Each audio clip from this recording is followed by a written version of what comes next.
And it also shows that a lot of our experiences are not wasted. Like, No. first of all, growing up in a spiritual community made you vegetarian, made you have ahimsa, made you appreciate life forms. Like, that's a useful experience, even if at that time you felt alone and disconnected from the people you're around.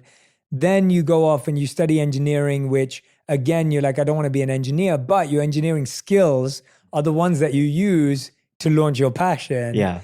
And then it's like you discover what you love doing, which is working out. And now what you do is mixing compassion, working out, and engineering. And I love that idea that encouraging people to collect passions and curate their passion. And that's how you create your passion, is that you're constantly collecting experiences and then you're bringing them together, rather than like, I found this one thing and everything before this was a waste of time.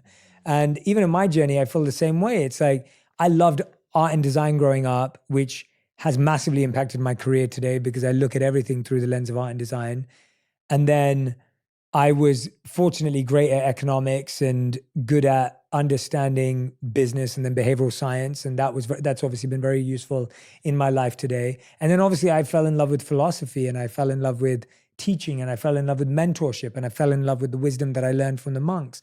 And now my life is all three of those things put together. Yeah. And I wouldn't trade any of those experiences. So if anyone's in a bad place right now, or anyone's in a hard place right now where they don't enjoy what they do, or they feel they studied the wrong thing at university or college or whatever it is, none of that's wasted, because you're just collecting experiences that will be useful if you look at it that way in what you're building. And that isn't a mindset. That's just true, that any skill you learn right now is going to be useful later on. Mm-hmm.